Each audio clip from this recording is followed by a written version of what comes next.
యుక్త వయసులో శరీరం ఎముకల ఎదుగుదల చురుకుగా వేగంగా సాగుతుంది.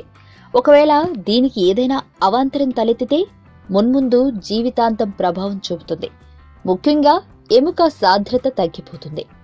ఎముకలు క్షీణించడం, తేలికగా విరిగిపోవడం వంటి ముప్పులు పెరుగుతాయి. అందువల్ల యుక్త వయసులో తగినంత శారీరక శ్రమ, వ్యాయామం చేసేలా పిల్లలను ప్రోత్సహించడం ఎంతో మంచిది. ఇది కుదరకపోతే కనీసం 6 బయట ఆటలు ఆడేలా చూసినా మేలే. దీంతో ఎముకల్లోకి కాల్షియం బాగా చేరుకుని ఎముక పుష్టికి తోడ్పడుతుంది. తాజా అధ్యయనం ఒకటి దీన్ని మరోసారి బలపరిచింది.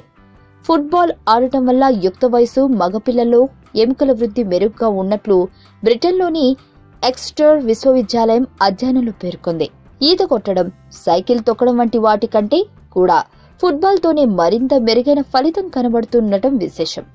అధ్యయనంలో భాగంగా 12-14 ఏళ్ల భావి క్రీడాకారులను ఎంచుకుని ఏడాది పాటు పరిశీలించారు. ఈత, సైకిల్ క్రీడాకారులతో పోలిస్తే వీరిలో ఎముకలోని ఖనిజాల మోతాదు మరింత ఎక్కువగా ఉంటున్నట్లు గుర్తించారు.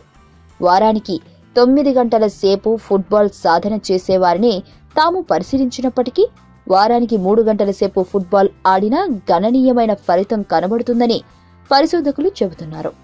తీవ్రమైన శారీరక శ్రమను కలుగజేస్తూ కండరాలపై బాగా ప్రభావం చూపే టెన్నిస్, బ్యాడ్మింటన్, బాస్కెట్బాల్, హ్యాండ్బాల్ వంటి క్రీడలు కూడా ఇలాంటి ప్రభావమే చూపగలవని పేర్కొంటున్నారు.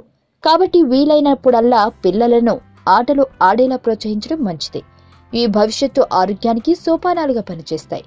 పెద్దయ్యాక మరింత బలంగా, దృఢంగా ఉండేందుకు కూడా తోడ్పడతాయి.